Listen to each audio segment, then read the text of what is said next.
Numa outra passagem, Krishna diz que a multidão de jivas, todos esses jivas, não somente um jiva, mas todos eles juntos, nós iremos para uma condição potencial adormecida, dormente, e o que faremos? Esse conjunto de jivas retorna novamente. Ao repetir essa expressão, Krishna quer dizer que é um processo eterno.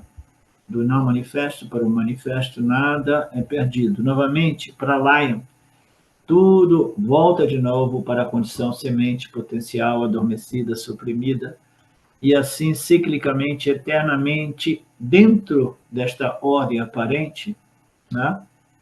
Esta é um universo aparente que não tem um início propriamente, uma criação, mas tem uma manifestação que ocorre ciclicamente, mas é tudo dentro do âmbito do aparente.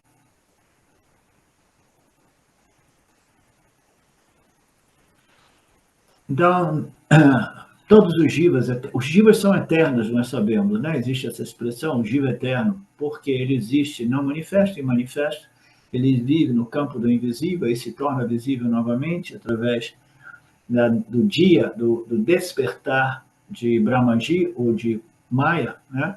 Então, essa totalidade retorna e se resolve novamente, né? Isso significa que nenhum novo jiva é criado, esse é um tema curioso, né? Nada é criado, tudo simplesmente vem do não manifesto para o manifesto, eternamente, sem início, ciclicamente. Nenhum novo jiva é criado. O mesmo conjunto de jivas, eles surgem novamente. Os jivas são o quê? São seres vivos com a capacidade de responder aos estímulos dos seus meios ambientes. Todos os jivas existem eternamente em condição potencial e em condição manifesta, né? Não manifesta e manifesta. Nenhum jiva novo é criado. Isso cria também, isso nos leva a uma outra discussão, né? Que a gente vai ver aqui. Assim como um termostato, existe um jivostato, o que manterá todos os jivas constantes. Nenhum jiva é criado, os jivas simplesmente eles vão do não manifesto para o manifesto, e existe um controle, né? Um controle que nenhum jiva mais é criado, nenhum jiva mais é manifestado, porque nada realmente é criado, né? E os jivas se permanecem ali sempre, o conjunto de jivas, como um jiva eterno. Então, isso cria uma dúvida curiosa. Se os jivas eles permanecem sempre os mesmos, né, como a gente pode explicar a explosão demográfica neste planeta? Se os jivas são sempre os mesmos, né, eles permanecem eternamente, porque, segundo o princípio da conservação de energia, nada é criado, é simplesmente transformado do manifesto para o não manifesto, do visível ao invisível. Então, são sempre as mesmas almas individuais do reino animal e no reino humano, né? No reino vegetal, animal e humano, essas almas, elas vêm do não manifesto para o manifesto. Okay? E o não manifesto, né, ele inclui todos os jivas que existem na ordem, nessa subordem de realidade mítica chamada o universo sutil e o universo causal, né? Os três corpos macrocósmicos, né? O causal, o sutil e o físico material. Os jivas são sempre os mesmos, segundo as escrituras, né? Eles nunca são criados, eles existem sem ter sido criados, é um princípio, é um conceito que serve um determinado propósito, que mais tarde é retirado nos finais de alguns Upanishads, como nós vimos no Mandukya, né? Que, na verdade, nenhum jiva foi exatamente criado, nem criado linearmente, numa escala de tempo linear, nem ciclicamente, é simplesmente uma projeção aparente como uma miragem. Ninguém pode dizer quando a miragem ocorreu, como ela ocorreu, ninguém pode dizer como que a cobra apareceu projetada na corda. Ela aparece sem que ninguém faça nada devido ao que havia, essa ignorância cósmica, que também é uma imposição de Maya nesta ordem aparente. Se Maya é um grande ilusionista, é aquele que sabe fazer truques de mágica, naturalmente ele precisa criar limitações no intelecto humano, porque senão não tem graça. Imagina um truque de mágica na qual o mágico, o magician, primeiro ele revela os seus truques, né? Eu vou fazer assim, assim, assim. Aí ele faz o truque. Se ele faz o truque, aí todo mundo sabe como ele fez o truque, né?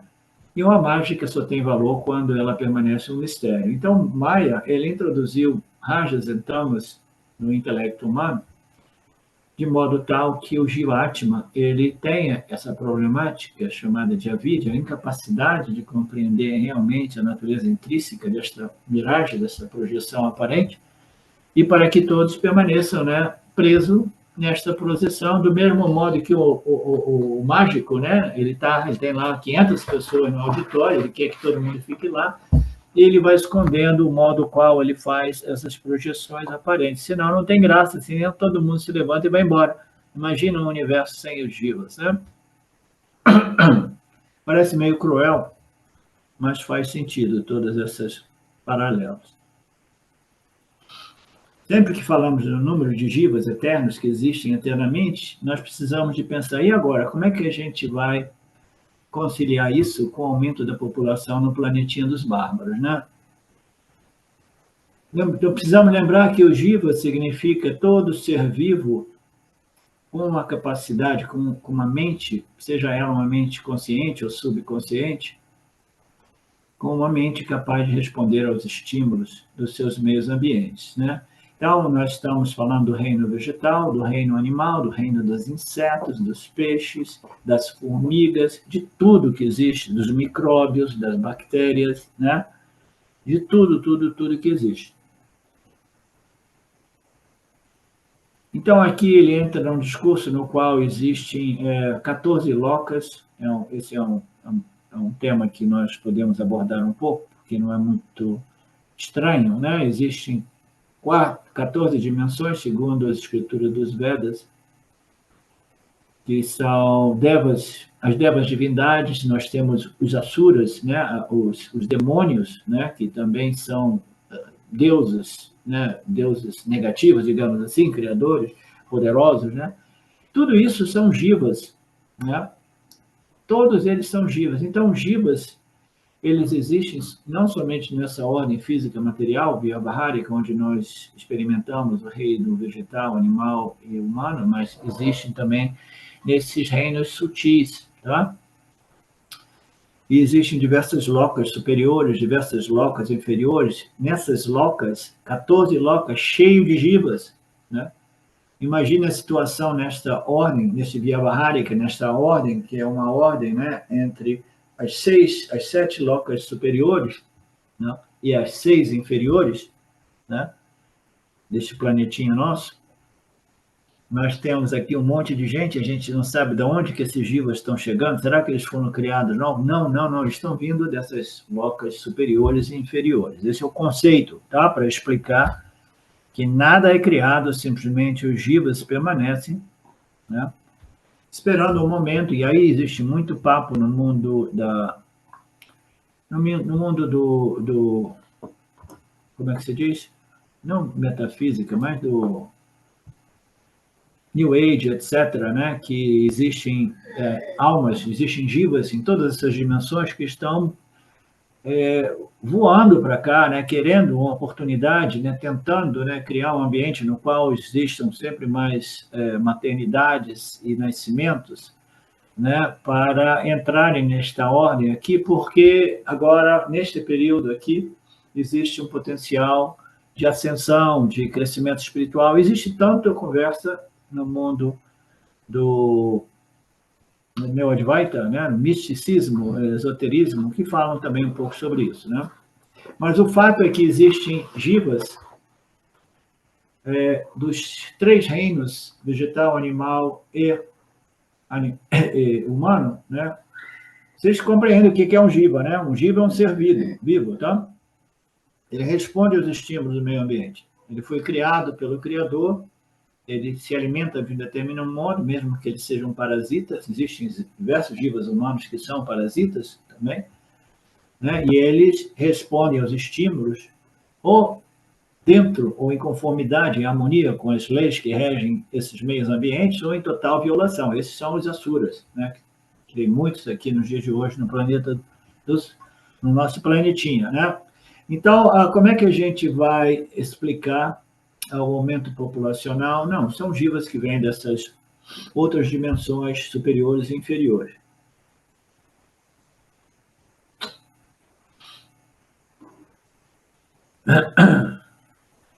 O número de jivas é sempre o mesmo. A distribuição dos jivas em todas essas 14 locas é que irá variar. É por isso que o Swami Shimaya costumava contar uma belíssima piada, né? Sempre que surgia essa pergunta. Aí ele diria, você quer saber por que tem mais e mais jivas nesse planeta? Presuma que existem muitas florestas, portanto, os animais selvagens vivem nessas florestas. As florestas vão sendo destruídas e os animais selvagens caçados por pessoas, criminosos de Tamil Nadu, né, o estado lá do sul. Então, aqueles animais como leões e tigres não sobreviveram, eles foram exterminados, né? E, portanto, foram convertidos em seres humanos, né? Então, ele dava um exemplo, assim, dentro do âmbito do nosso Vyavahárika, sem entrar em outras locais, ele diz aqui mesmo, por que tem mais seres humanos? Você viu o que né, a situação que nós chegamos, né? Nós acabamos, a atividade humana foi gradualmente, né, destruindo as espécies, né? Nós temos uma extinção de massa de espécies de jivas não humanos, né? Jivas animais, né, incrível, né? E tudo isso devido à caça, uma das coisas mais absolutas, fazer da caça de outros seres vivos um esporte, né? Depois para uma alimentação necessária. Mas então, o que esses animais selvagens vão fazer? Eles são sacrificados e eles se tornam como jivas humanos. Uma outra explicação para satisfazer a mente do indivíduo que quer compreender por que a população está aumentando, né? Isso vai para o campo dos insetos, dos escorpiões, das cobras. Eu lembro, nos Estados Unidos, existiam tantos insetos, eu que viajava muito frequentemente da costa pacífica do norte para a Califórnia, né? Porque nós tínhamos amigos na Califórnia. Então, a gente fazia aquela estrada, aquela autoestrada do litoral pacífico. E, no início, quando nós chegamos lá, na virada do 2000, o carro ficava cheio de insetos no vidro do carro, né? Quando eu deixei os Estados Unidos, depois de 15 anos, já não tinha mais quase nenhum inseto. Então, a indústria, né, do agro, né, com todos os pesticidas necessários e químicos para produzir alimentação para uma população sempre mais crescente, está destruindo com o reino dos insetos, né? Então, os insetos também estão desaparecendo, e neste contexto, quem sabe eles estejam voltando como seres humanos. Nenhum jiva novo pode ser criado, porque se um novo jiva tiver que ser criado, que tipo de corpo será dado? Então, o Bhagavan vai dizer assim, o Criador vai dizer assim, ok, olha, está morrendo muita gente, tem muitas doenças novas, isso e aquilo, eu vou criar jivas novos, né? Como é que ele vai criar jiva nova? Como nós sabemos, Ishvara, ou Brahmaji, ele não consegue criar nada, né? Ele precisa de quê? Ele precisa de vasanas, ele precisa deste processo cíclico no qual um jiva manifesto se torna não manifesto, e como não manifesto, esse jiva carrega as suas vasanas invisíveis, a partir das quais Ishvara produz um novo corpo físico, né? Então, nenhum jiva pode ser criado se, mesmo que Ishvara quisesse, ele dizia assim, mas cadê o material causal? Cadê as vasanas para me criar esses novos jivas? Não existem vasanas. Eu não posso, a gente precisa de criar somente sustentavelmente. A questão de sustentabilidade, Ishvara só pode criar com base nesse sistema kármico, né?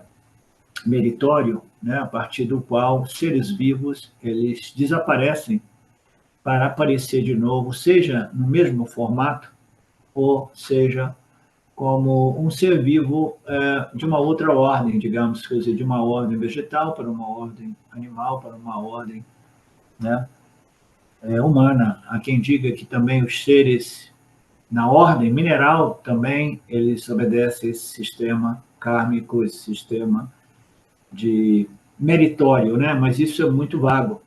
Eu sei que algumas pessoas dizem que, não, eu tive experiências de ver todas as minhas vidas passadas até o reino vegetal, até o reino mineral. Mas o reino mineral é um reino inerte no qual não existe a mente, nem a mente inconsciente, muito menos uma mente consciente. Então, vamos deixar isso para lá. Então, o Bhagwan, o ponto aqui é que o Bhagwan só pode criar com base no karma, as nossas vasanas, os nossos karmas passados. Então, Bhagwan, o Ishvara, o Brahmaji, ele tem esse princípio, essa norma, ela só vai criar um corpo novo com base nas vasanas ou no karma passado daquela alma individual, né? Que existiu no nascimento anterior desta alma individual. Nasceu como? Eu nasci um jacaré, então tá. Então agora você mais ou menos permaneceu estagnado, eu vou ver todos os seus karmas passados e vou trazer de volta como um jacaré, ou vou trazer você como um gatinho, e mais em contato com os seres humanos. Mas precisa sempre ser baseado no karma passado. Ou ele traz de volta num corpo humano, ou num corpo animal, se você, como humano, você declinou muito, decaiu muito, né? Mas o Jiva é sempre criado com base nos seus karmas passados. Não existem Jivas novas, e se os karmas passados não estiverem disponíveis, qual será a base? Um corpo novo jamais pode ser criado ou determinado. Você não pode dizer que Ishvara demora muito e depois dará a alguém um corpo novo. Não, lembre-se de que o corpo não é determinado pelo desejo de Ishvara, o corpo é determinado pelo desejo do Jiva, né? Aqueles que nascem, que deixam o corpo com desejo latente de continuidade, o campo de experiências nesta ordem, eles voltam rapidinho, né? E se eles realmente querem, não, eu estou precisando de tomar um fôlego, né? Deixa eu pegar um ar, respirar um pouco, descansar numa dessas locas celestiais e, se possível, não voltar, né? Então, o Ishvara jamais pode dizer quando é que você volta num corpo novo.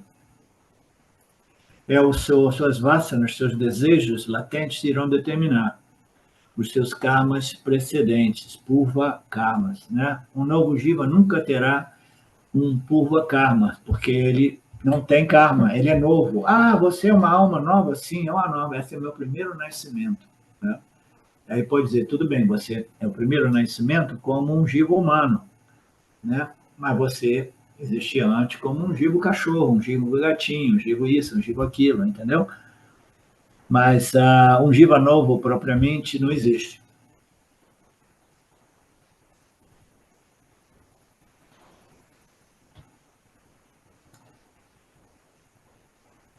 Perda dos méritos e deméritos que foram feitos.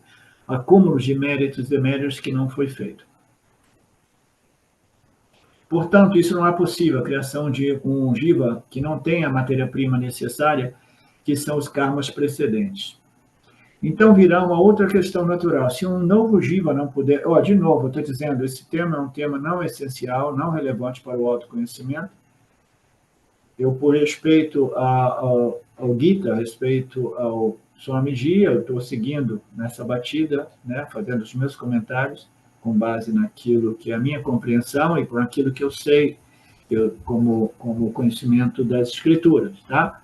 Mas nada disso é realmente relevante. O meu convite é que vocês não despertem, não tenham muito interesse por essas coisas esotéricas, porque, como nós sabemos, já é um problema a distração que nós encontramos dentro desta ordem física, material, vyavahárika. A gente é distraído com tantas coisas e a gente esquece a coisa mais essencial e fundamental, que é compreender o substrato desta ordem aqui. Quando você extrapola isso para todos os outros locais, todas as outras dimensões ou todos os universos paralelos, seja o que for, aí o campo de distrações se torna enorme, gigantesco.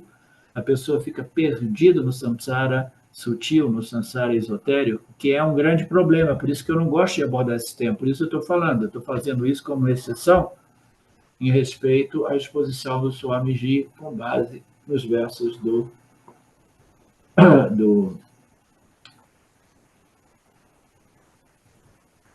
Krishnaji.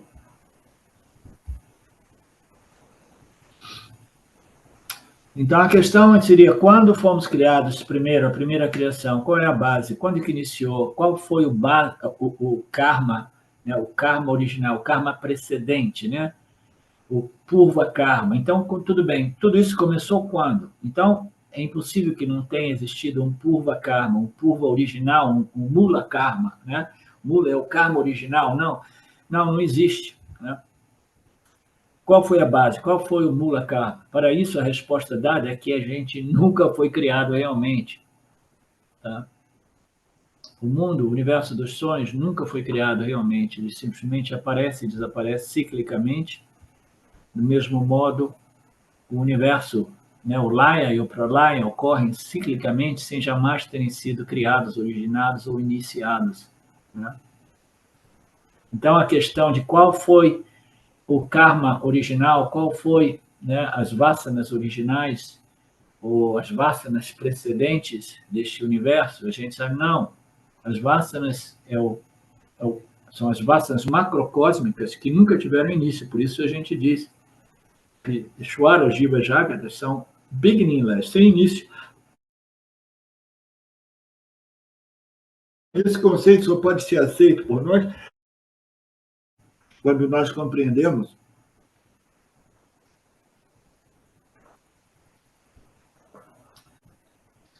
que Ishvara, Jiva, Jagata, embora sem início, eles surgem do não manifesto para o manifesto ciclicamente, porém, aparentemente exatamente como uma miragem ou como a projeção do mundo dos sonhos, ok?